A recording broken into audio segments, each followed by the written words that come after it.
On va parler de marque et de design. Donc je sais que c'est pas votre tasse de thé, mais c'est quand même cool.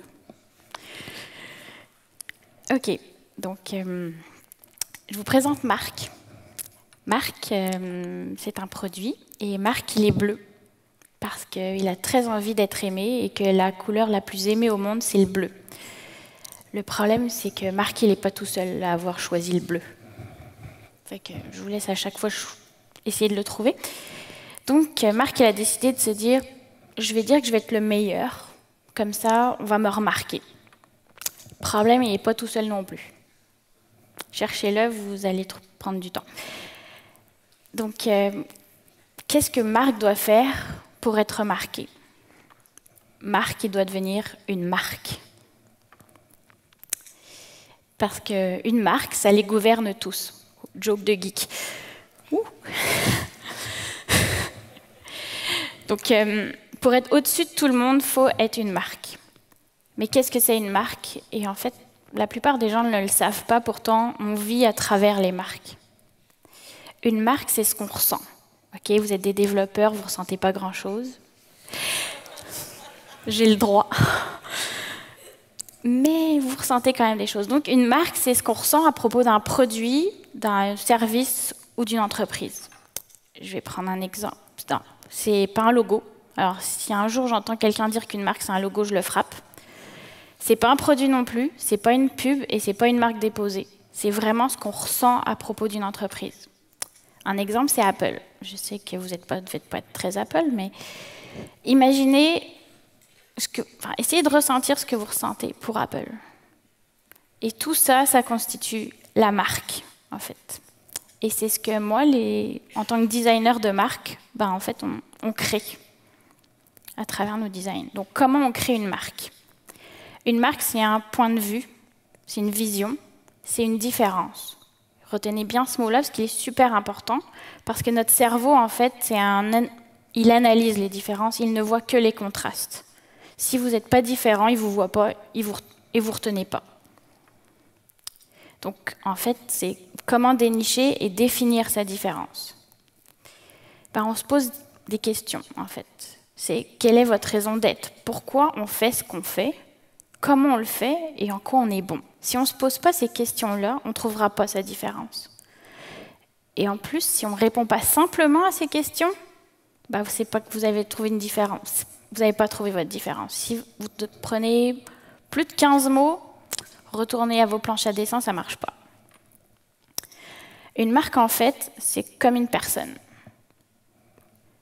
Ça a un nom, ça a une personnalité, ça a un caractère, ça a un message et ça a une vision sur la vie. Comme une personne, on peut l'aimer bien, on peut l'aimer, on peut l'adorer ou on peut la détester. Exactement pareil. On peut être d'accord avec elle ou on peut être complètement en désaccord. Donc, et son objectif dans la vie, une marque, c'est d'exprimer de façon claire et authentique sa personnalité dans les moindres détails. Je vais revenir sur les adjectifs. Clair. Si vous n'exprimez pas votre message de façon claire, personne ne va vous comprendre. Si vous n'êtes pas authentique et vrai, les gens ne vont pas vous truster, ils ne vont pas avoir confiance en vous. Et les clients, il ne faut pas les prendre pour des cons. Je suis désolée, mais c'est ça. Ils vont comprendre que vous mentez. Et en plus, votre personnalité unique. Donc unique, on revient encore à votre différence. On va prendre Starbucks. Si vous devez savoir, c'est toutes les filles qui veulent se la péter, boivent leur café ben trop cher là-bas. Et si vous les draguez, c'est pas non plus dans une conférence de développeurs, c'est au Starbucks. Donc Starbucks, à un moment donné, aux États-Unis, ils ont dit « Ah, nos machines sont vraiment bruyantes. Donc on va les remplacer par des machines sans bruit. » Et en fait, ils se sont rendus compte que les clients se plaignaient beaucoup plus que le café était mauvais et que le café avait changé de goût. Sauf que le café, il n'a pas changé de goût. Il n'a pas changé du tout. C'est juste le système pour moudre le café qu'ils ont pris quelque chose de plus silencieux. Et c'est là qu'ils se sont dit ok, la marque, en fait, ça va jusque dans le détail de l'expérience du café, jusque dans le bruit de la machine. Donc, ils ont remplacé toutes leurs machines par des machines bruyantes. C'est pour ça qu'au Starbucks, vous entendez du bruit. Ça fait partie du truc. Donc, créer une marque et sa marque. Donc, on prend une marque Et là, cette marque-là, elle s'exprime dans plusieurs choses. Le produit, les pubs, le site web, les apps mobiles, la télé, les magasins. Tout ça, elle doit s'exprimer, c'est toute son expérience de marque. Cette marque, elle doit s'exprimer de la même façon partout, avec la même différence, la même personnalité, exactement partout. Et c'est ça qu'on appelle la cohérence. S'il y a un point, vous ne parlez pas de la même façon, vous venez de perdre tous vos utilisateurs. Donc chaque point est essentiel de dire la même chose. On reprend Apple, parce que c'est plus fort en fait. Leur logo, il est super simple. On voit ça et on comprend les valeurs de la marque. La simplicité, l'intuitivité, tout ça est compris dedans. Et en fait, leur vision, ils ont réussi à la retransmettre dans leur magasin. Ils ont même réussi à faire leur propre façon de présenter les produits, la propre façon de vendre. Avant, ce n'était pas comme ça, les ordinateurs. Enfin, la vente d'ordinateurs. Donc, ils ont réussi ce tour de force de faire ça. Et ils ont fait encore plus fort les packaging. C'est toute une expérience d'ouvrir un packaging Apple. Ne me dites pas que vous n'avez pas eu quand même un petit frisson en ouvrant votre nouvel iPhone. Bah, c'est tout breveté en plus. Et ils ont fait la même chose sur leur site web. Donc, à chaque fois que vous êtes en contact avec Apple, vous avez les mêmes valeurs, la même vision de la marque. Et ça, c'est très fort. La marque et les interfaces. Bizarrement, on parle de marque, mais on ne parle pas de la marque sur les interfaces. C'est quand même, il y a une scission. Il y a la marque, et sur l'interface, ça ne ressemble à rien. On met un logo dans un coin et on pense que ça suffit. Non, ça ne marche pas comme ça. Donc là, c'est à réfléchir à si votre site web ou votre interface était une personne, qui serait-elle et quel est son message? Et ça, c'est vraiment à réfléchir quand vous développez, avec votre designer, votre application. Salut, un petit bonhomme. Et en fait, la marque et sa personnalité, elles s'expriment à travers trois choses. Le design visuel, le contenu, le texte, et l'interactivité. Comme une carte d'identité. Donc, pour faire ceci, on crée un persona de design et à sa décomposante. Donc, l'aperçu, qu'est-ce qui rend votre marque unique? L'image de la personnalité, les traits de la marque, donc comme quelqu'un, il a des qualités, il a des défauts. Une voix, un ton, comment elle parle, qu'est-ce qu'elle dit, le lexique visuel, donc les images, la façon dont la typo est utilisée, le style, et les méthodes d'engagement. On va revenir avec un exemple. Je ne sais pas si vous connaissez ArcBiz, je ne pense pas. C'est une start-up où je travaille à Québec, au Canada. Oui, j'ai fait 6000 km pour vous voir.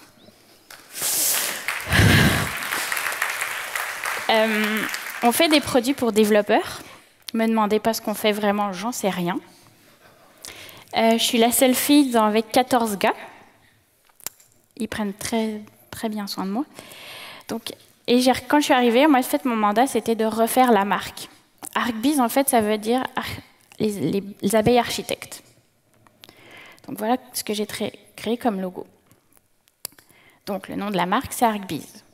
L'aperçu, l'habit est le visage de la marque d'ArcBiz.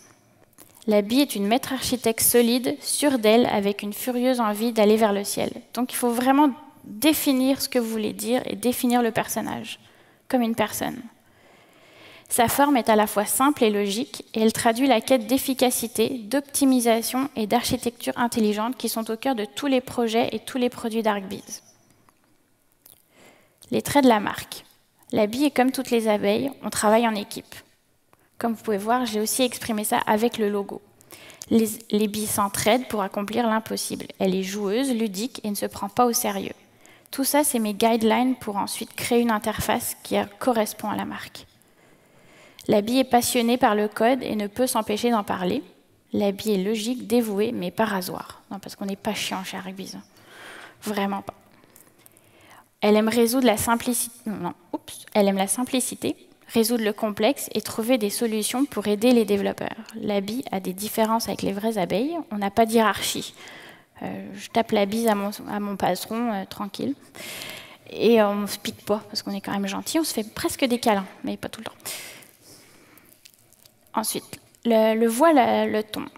Comme je vous ai dit, on est juste 14 et on aime beaucoup faire des blagues. Mais vraiment beaucoup, et des fois c'est un peu... Ah non, j'ai le mot québécois dans la tête. Je vais le dire en québécois, quétaine.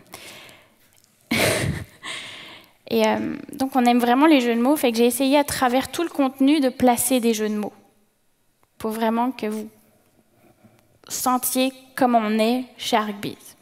Donc un ami pour la bille, là, on est niveau Keten, top 1000. Le lexique visuel, fait que j'ai essayé de trouver un univers qui correspondrait vraiment à ce qu'on veut faire. Nous, on travaille sur des produits pour développeurs pour simplifier leur vie, fait que je voulais que l'univers visuel représente ça. Utiliser des couleurs flat, que ça soit ultra simple. Donc ça, c'est vraiment mon inspiration quand j'ai créé la marque et l'interface. Le message. Chez ArcBiz, on veut que vous deveniez les meilleurs développeurs au monde. Donc, en tant que développeur, nos produits vous aident à vous simplifier votre code et améliorer votre expérience usager et en optimisant votre temps. Donc ça, c'est vraiment le message. Vous voyez, c'est pas beaucoup de mots, là. Mais en gros, on dit ce qu'on fait, alors que je suis incapable de vous expliquer ce qu'on fait dans la vie, vraiment pour vous, avec des codes et tout ça. Les méthodes d'engagement, fait que là, on va rentrer vraiment dans le détail. La singularité. Le site surprend parce que je casse complètement les codes de l'industrie des technologies. Si on regarde Vadin et Sencha, qui sont nos plus grands concurrents, on ne leur ressemble pas du tout. Eux, ils ont milliards de contenus. Moi, je ne sais même pas où regarder. Moi, j'y suis allée pour la simplicité. Donc, je ne suis pas capable non plus de lire les contenus du site, quand c'est trop technique, c'est trop compliqué. Mais j'ai essayé vraiment de les mettre en valeur et de les mettre simples pour que, juste d'un coup d'œil, vous compreniez de quoi on parle. Fait que, moi, je pense sincèrement qu'on peut être technique, beau et pointu. C'est pas parce que ça doit être technique que ça doit être laid. La simplicité. Donc les contenus sont toujours ultra simples et j'ai vraiment tapé dans les contrastes pour que vous ayez envie de lire notre site, même les gens qui ne sont pas techniques. Peu de texte, mais accessible pour les non-experts, et en fait, il y a des liens partout pour avoir du contenu plus expert, vraiment poussé. Il y a des animations aussi, parce que on peut être technique et aussi se marrer à faire des animations, à utiliser des formes. Donc, si vous allez sur notre site, il y a comment on travaille, mais tout avec les billes et une animation, avec la méthode agile et tout ça. Donc, vous pouvez voir, à chaque section, en fait, il y a une expression avec le logo, comme on joue. Différentes façons d'ouvrir le contenu pour avoir plus de contenu. La fluidité aussi. Pour passer de produit à produit, donc là c'est une page de produit, donc GAE Studio, on clique en fait sur les logos et on passe d'un produit à l'autre. Au lieu d'avoir un texte tout pourri et un onglet tout pourri, j'ai essayé de choisir quelque chose qui était plus intuitif et plus sympathique à utiliser. Et ça me permet en fait de vraiment se projeter dans leur produit, et chaque produit a sa personnalité, sa couleur, son logo, son univers. Toujours pareil, on a beaucoup d'humour, fait que j'en ai mis partout. Donc il y a pour les réseaux sociaux. Chaque développeur en fait a 2 photos, une photo normale, bien corporative, et une photo moins corporative. Ils sont bien amusés, et on a aussi leur a demandé d'avoir des achievements personnels pour montrer aussi qui ils sont. Il y a un jeu aussi pour savoir si vous serez capable d'être une bille. Je vous laisse y aller et voir votre score. Avec des trucs bien geeks. Promis, c'est des trucs geeks. Pour finir, parce qu'à un moment donné, il faut finir. Une interface mal designée et mal pensée, c'est comme si vous entriez dans un magasin et le personnel, en fait, il est impoli avec vous, il ne vous aide pas, il a juste envie que vous en alliez. Bah, c'est pareil. Si vous ne pensez pas à votre interface avec la marque, c'est exactement ce que vous faites ressentir à l'utilisateur. Et c'est grave. Parce que si vous voulez avoir des utilisateurs, il faut qu'ils se sentent bien. Ouais, une marque, une interface, c'est comme une plante, il faut s'en occuper. Même s'il faut tailler aussi, il faut s'en occuper. Et comme disait le super CEO de Walt Disney, une marque, c'est le produit de milliers de petits gestes. Merci.